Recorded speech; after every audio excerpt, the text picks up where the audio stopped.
we've been going about on our travels, you know, we've met a lot of craftsmen of all sorts, you know, wallpaperers, plasterers, lead men, everything, you know, stonemasons. It's really good to know that there's still craftsmen and crafts-ladies around who, when given the right amount of time, are still capable of doing work at just as good a quality as what they did in the olden days.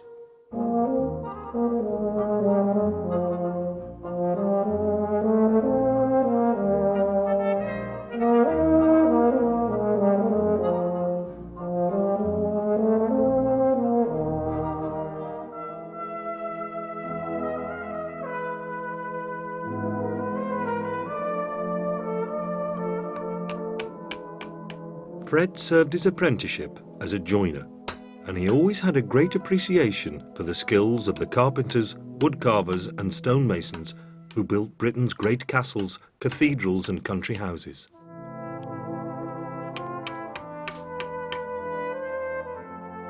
This love of fine craftsmanship led us to a greater appreciation of the skills of the craftsmen of the past and of the work of craftsmen and women today who carry on the traditions.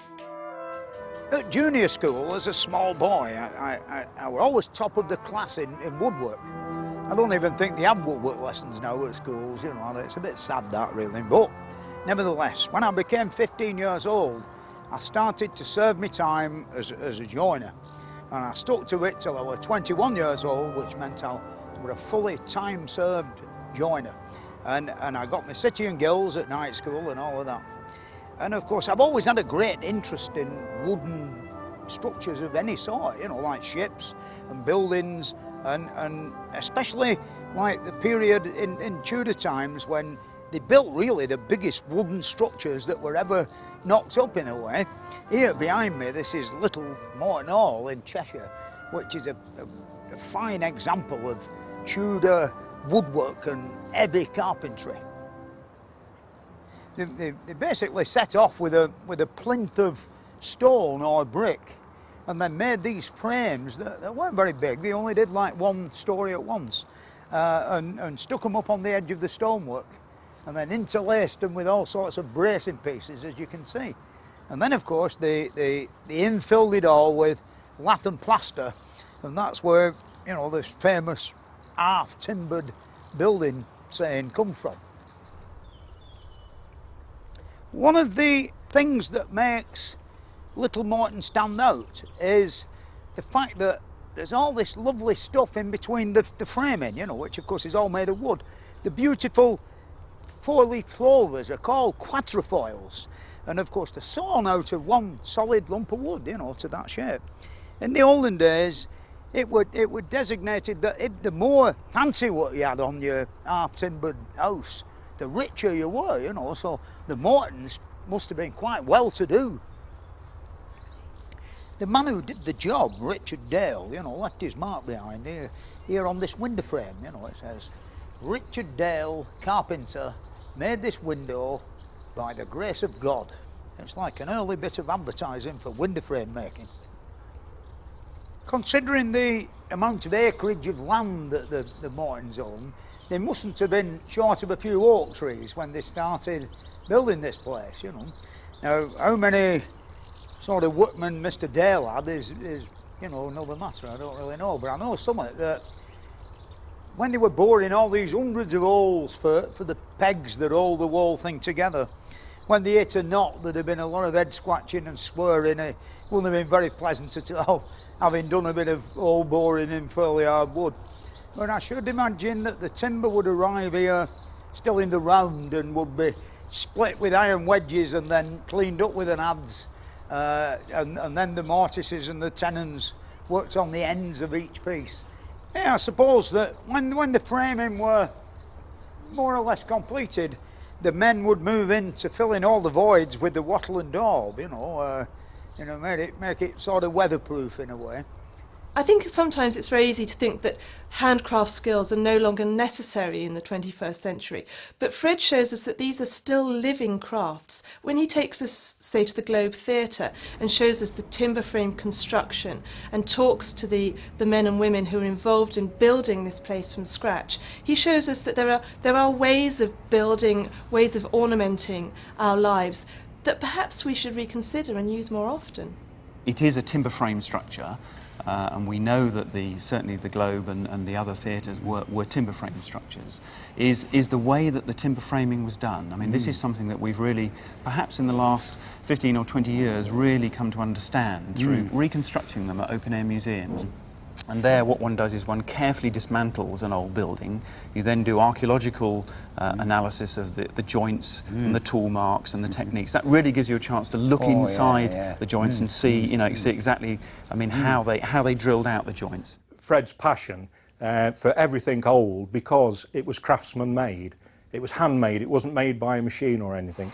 It was actually a man's hands which had made the items. And so everything which was handmade, Fred had an interest for, because it had been actually made. Fred always enjoyed meeting craftsmen like Peter McCurdy, who built the timber frame for the reconstruction of Shakespeare's Globe. And for his next series, he went to visit his workshop in Berkshire, where they were making a new cruck beam roof for a barn near Glastonbury. So you see, these are the main collars, and these are the upper cruck, second tier of crucks. And then we've got, in between them, we've got these intermediate principals, which have also got a little collar. These are the arcade plates, which of course run the whole length of the building. Now we're just marking in these purlins, ones that run along this way, and we're also marking in all these small curved wind braces. And how long will it be before it's finished? We're going to start putting this up on the site in about 10 days' time, and we're going to be working through till probably beginning of February with the frame, and the tiles will go on. Before the snow comes. Well, we hope it will wait until, until March for that. The real problem today is that we have a government and all they want to do is put people into university. They don't realise that to be a good skilled worker you need a high level of intelligence. So we should be going back to the time when we only had 15–20% of our intelligent people going into universities. The rest of them should be going into doing practical work, going through technical colleges, going through craft apprenticeships, and realising that the skilled worker, you really have to be highly intelligent to do a skilled job. Of course, they make, I mean, you find all sorts of different sizes of pegs, depending on the size of timber and the size of joints. I mean, here we've got a little one from the top of a pair of rafters, and then here we've got a much bigger one. And this is the sort of size of pegs we're going to be using on the barn here from Pilton. And even bigger, in fact, than that. Bigger diameter. Certainly bigger diameter, yeah. So we could have a look and see how the pegs are made, if you like, here. Might even get you to make one, Fred. Oh, I'll have a go. Well, you know, we start off by splitting them out of the log. To split out the individual squares, we use a tool like this, which is called a froe. I've never seen one of them before. Well, it's not really an edge tool. It doesn't cut the timber. No, it's splitting effect. Splitting it apart. That's right. Once we've split out a square or a rough square, which we know is at one end at least, it's the correct size for the finished article. Right. Then we use this little shaving horse, it's called, and a draw knife. Whittle it down to size. Would you like to have a go? Yeah. Now that I know you want a octagonal shape and not round, I'll be all right. Right. Hey. It's a bit bent, isn't it, for starters?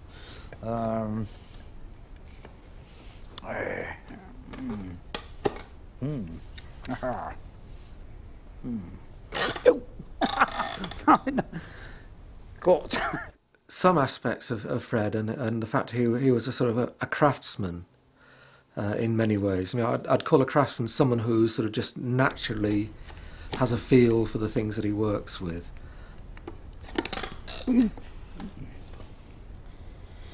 Getting nearer.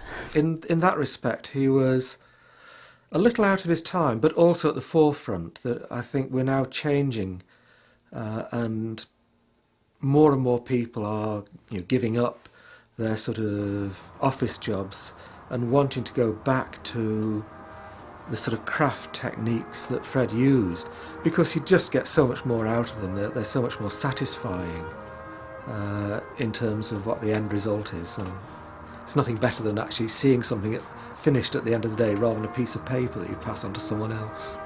Yeah, a bit old for this. Now then, John. How you doing?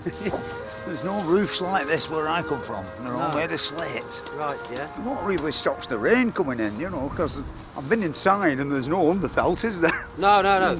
It's really just the angle, the way the straw's laying on the roof. Yeah. When you're actually up here amongst it, you can see why, it'll hit every individual straw before it gets anywhere near through it, won't it? Right. Well, we got a thickness on here about 2 foot. Yeah. So we've got an undercoat. Yeah. We've got a top coat, so yeah. Even if it goes through this top coat, it'll still come out on the undercoat. And what stops it all slurring off like? What? Well, it's all sparred onto the base coat with hazel spars. Yeah. They're pushed in through into the base coat. Yeah. And really, it's the angle of the roof, the angle of the straws that the water just drips off each And one. what keeps the other on, like the base coat, The base coat, that's tied to the rafters, and then we spar on top of that. Right up at the ridge. Yeah. There's that lovely crisscross design. Is that designed to keep it together at the top? Well, at the very top, we just bend the straw over the top to keep it waterproof, and that's the simplest sort of ridge that it would have had hundreds of years ago that we're doing on there. It's not ornamental. Because you see some with like a double thickness, don't you, at top? That's very ornamental, but that wouldn't have been like that 150 years ago. No. We're trying to keep it sort of plain and simple. Yeah. As it would have been. I mean, they were doing this in Roman times, weren't they? That's right. Before that, yeah. Almost the same, eh? Yeah, back to the Iron Age, really. Yeah.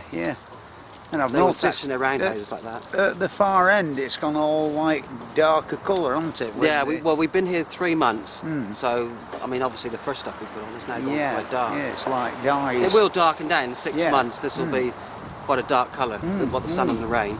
And do all the like bits that are blowing about now? Do they sort of break off and blow away? They will do in time. That's how the actual roof wears. I mean, we'll lose about 1/4 inch of that every year. Yeah. And that's what gives the roof its life, really. Yeah. Or that's what takes away. Yeah. That's what gives it its lifespan.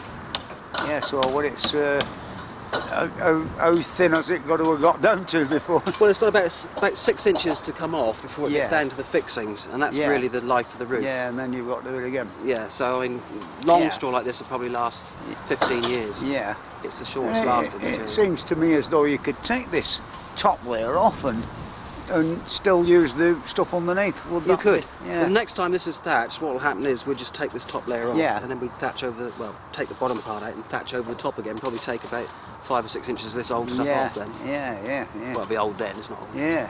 He just enjoyed craftsmanship of any standard, of any type. As long as it was really good, he could appreciate the work that had gone into it. Are you going to let me have a go? Yeah. Help yourself. I'm going to have a do at this. All right then. All right. Wait a minute, I'll do it. I'll do it proper. How's that?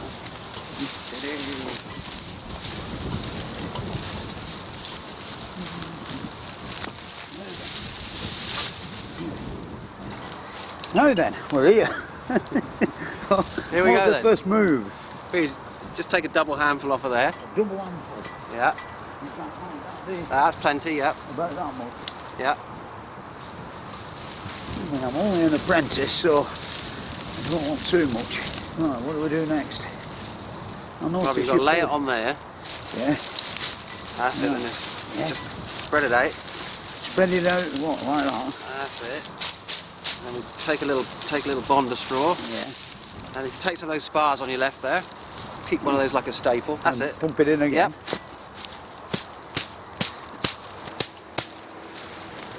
How's that? It's all right. Looking good, isn't it? I'll keep water out for another 100 years, won't it? Yeah. Where does it come from, this stuff? This has all come from Poland, actually. Yeah. I wonder why. Well, the reason is we don't have the old varieties of straw in England, Yeah. to the length that this is grown. And this is a rye straw, which grows very long. Yeah.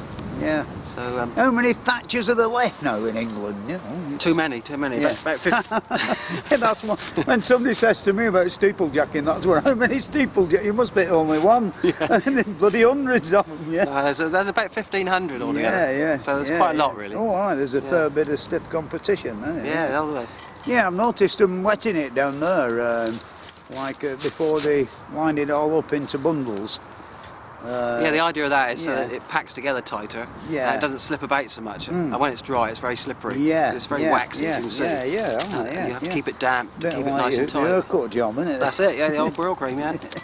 Yeah, there can't be many thatch roofs as big as this. It's almost like a cathedral, isn't it? Yeah, I mean, it's an old tithe barn, which there's not that many tithe barns about, but not as big as this, certainly. No, I've never seen a thatch roof this big before. One of the places that I most remember going to on location and realising just how much skill Fred had, and he could turn his hand to anything, was when we went to the Welsh Slate Mining Museum in North Wales. And the boys there, the gang of men that was working there and had done for many years, would make it look so easy the way they cleave the slate. And I thought to myself, well, Fred's not going to be able to do this, although, as ever, he's enthusiastic about doing what he's going to do next. And he sat down and he took the piece of iron and chop. And I think everybody there, it's fair to say, were amazed that he'd managed to do that, because according to one of the men, I think the apprenticeship was something like about 5 years or something like that before you were allowed to do that. And Fred had just done it. And it was like watching a little bit of magic. In fact, one of the programmes where his joyous look on his face because it's actually, wow, I can do this, it's fabulous. It's very good. You get another load by dinner time. We'll be lucky if we've done 6. I think Fred will have opened the eyes of lots of people to the joy of craftsmanship and to the small-scale perfection that people put into things. The fact that they're not just making things work, they're making things work well, and they're making things look good as they do their jobs. And looking good was certainly one of the main criteria in the design of the House of Dunn near Montrose. The great glory of the interior of the House of Dunn is this magnificent saloon with its wonderful plastering, which are done by a man called Joseph Enser. And believe it or not, for all this magnificent ornamentation, he only got 216 quid, you know. It sounds unbelievable, isn't it? That weren't just for plastering this one single room, it was for doing the whole house. When we go into a place like the House of Dunn, it's not always easy to understand how it was constructed, how it was made. But he takes it apart bit by bit. He looks at details like the ornamental plasterwork. He shows us how craftsmen and craftswomen contributed, each in their own way, to creating a masterpiece. Most people coming into a room like this would have little idea as to how they went about doing it, you know. But going back to my days at art school, they had an ornamental plastering class where everything nearly were made on the benches and then screwed and wired in secret ways to the walls and then touched up afterwards.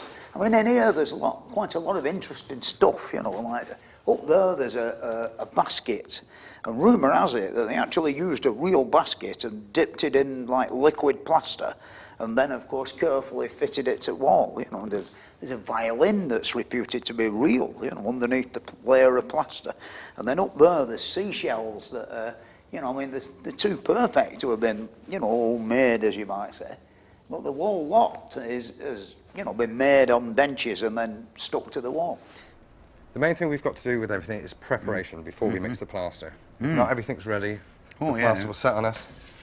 So this will be some Hessian scrim. We're going to reinforce the panels of this Stratwick ceiling. If we pre-cut it, it will save some time. Yeah. Have some wooden laths, which we'll prepare as well. Yeah, like reinforcing bars. That's it. If we need to screw it to the ceiling, it acts as a washer. So if you'd like to just prepare yours, the same. Yeah. These will just snap quite easy. Can I do that? Yeah. Well, carry on. It's very rarely today that we can make anything better than we could in the past. We can make it faster, we can make it cheaper, but it's rare that we can actually make anything better than we could have done, 100, 150, 200 years ago.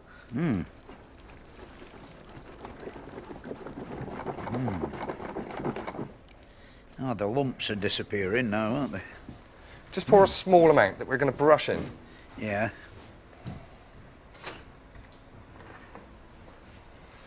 Lovely. That's it. Right. Just put the plaster down. Right, if we just brush this all over. Yeah.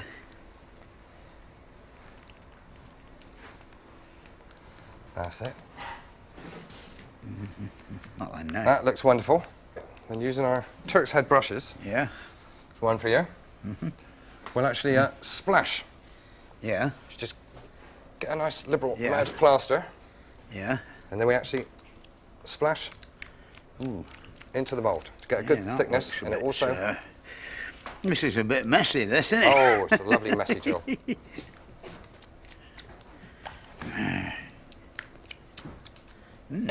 Right. Right. With the scrim, just lay this over the top. Lovely. That's it. Pile that on the back. Give it. Make sure all the last and it's all rubbed down below the surface. Yeah. So that'll when we come to strike off. Yeah, it's not. That's looking should be okay. And then just strike off over the top. I can see you've used plaster before. Well, concrete. 20 years ago, apprenticeship started to die. The gold standard is to get A levels and go to university. We no longer value journeyman tradesmen who used to spend 5 years learning their trade to make things. We're seeing somewhat of a resurgence of that over the last 5 years or so through the government's modern apprenticeship programme. And I think Fred was very keen to support those sort of things for people who would rather work with their hands than necessarily follow a higher education. I saw you noticed rather nice ceiling rows on the way in, so I thought we'd we'd make some leaves. Like this is the rows. It? Yeah. I thought we'd make some leaves to go on it. So again, with this, if we just pour a generous amount in, that should be fine. This then, just push it down on the top. Starting from the back, pushing down, and any of the excess plaster can just spill out, come out the holes on the top. Should be fine. Just give it a good generous push. That's wonderful. Here we go. We'll come back in 10 minutes and see what they look like. The craft skills are something which is always under threat. We have a real shortage of them in the nation at the moment. And we need more craftspeople who can get out there and help restore the buildings. Otherwise, the cost of restoration shoots through the roof through the shortage of craftspeople. And so Fred was very useful in showing these people who were out there that they were working hard to preserve our heritage and how essential they are towards keeping it as a living heritage. So our leaves are doing. Yeah. That's it. Yeah. This is the frightening bit. Yeah, bend bring it this looking away. back, Yeah. and that should help release the help release the leaf. So if we can pull these out. Yeah. There we go. Oh, that's and then better. this is this is just the flash. Yeah, it's beautiful, isn't it? Yeah. A small fettle. Yeah, yeah. Stick it to our base. Yeah. And we have one of the leaves of our rose. Yeah, very nice. Sometimes it's hard to know exactly how a thing is made. It can appear to us so simple because it works so beautifully. But what Fred does is he really takes it apart for us and shows us how much skill goes in to each element, say, of plaster work or a stone carving. When he goes to York Minster and he talks to the stonemasons there, these are things that it's really very difficult to see from the ground, but they are incredibly complex and very beautiful objects, and it's the stonemasons who have worked hard over many years to have the best bits of the past and also be reworking it so that it's there for the future. Well, Fred, now we're in the carver's shop. Very nice indeed. And we've got to have Martin here carving one of the arch stones for the southwest doorway. The stone's been masoned in the masonry shop, as you saw, the geometric work. And now you can see areas of the stone which have been left for the foliage. Yeah, that's quite beautiful, that leaf with all hollowed out at the back, isn't it? Eh? Yes, it's yeah. Shall we go round the corner and have a word with Martin? Now then, good afternoon, Martin. Hello, Fred. Howdy. Yeah, I can see now the 3 stages of making them beautiful leaves that are on this side. Yeah, it must take a long time. How long does it take you to do, like, 3 leaves? Well, there's probably about another week's work left in there, that. It's probably a couple of weeks in all. Yeah, when people walk by York Minster, they don't appreciate all that great effort. Yeah, how do you go about making these hollowed out? Like, you know, a heck of a tricky operation with such delicacy, isn't it, really? Well, I suppose once the leaf's established, yeah, like see down here, but a bit nearer than what that one is. Like, yeah, you see the form. You can actually begin to drill through behind it and actually pierce through with smaller chisels. Yeah. I mean, when you finish one of them, just getting it up there, you know, like the thought of damaging it must be terrific. You'll be scared stiff for taking it out. I mean, you need a little knock, don't you, and a big lump off corner. And well, once it goes out of here, we forget about it. Yeah. You start on the next block. Yeah. I've always wished I could do something of that nature myself. You can always have a go. There you go. Yes. I don't think so, really. I'm better on big lumps. You know, let me have a go on a big lump next door. I'm okay on big lumps. Well, I think the fact there has been this rise in interest in conservation means that there are people around. I think the craftsmen had a very narrow brush with extinction, if you like, because there was a time when no one could see any point in doing anything by hand. But just in time, as people did get more interested in conserving buildings, there was enough interest and still enough people left who could teach, because that's the other thing about craftsmanship. It is traditional and it's very difficult to pass it on once it's died out. But there are now schools of stonemasons, letter cutters, hand printers, not very many, but enough to keep it going. How long have you actually been doing it? I've been doing it about 15 years now. I've been actually at the Minster 10 years. When you first started, did you drop any clangers? It's very, very difficult at first, very hard. Yeah, did you ever get disillusioned with your efforts, you know, like sort of... I still do. Yeah, I don't know, to me that looks as good as how Michelangelo ever did on them leaves when they're finished, and all. It's like, I've got a better idea now. We're looking at how you form that, and then this one's partially done, and then the pencil marks on just that radius, where, you know, the obvious next thing is to, you know, you've already done the groove there, haven't you, is to make that nice raised bit, but, you know, get to the right depth in. What crowds me is how do you get all these bits all the exactly same, which you have done very well. Well, from the cast, we actually take a slab of clay actually onto the building and take an impression of the old stonework, bring it down here, make a plaster cast, and then with calipers you can actually transfer the measurements onto the stone. Across the width from sort of one extremity to the other of that. You do with a pair of calipers, then you know exactly where you're going. The spacing's all important as well. This is the top, of course, isn't it? And that's the bottom, and that's the curve of the arch it fits in. So that will go on the left-hand side of the arch. Yeah. When people wander about out there, they don't realise that just one stone took so long. No wonder it took them 250 years. It's very labour-intensive.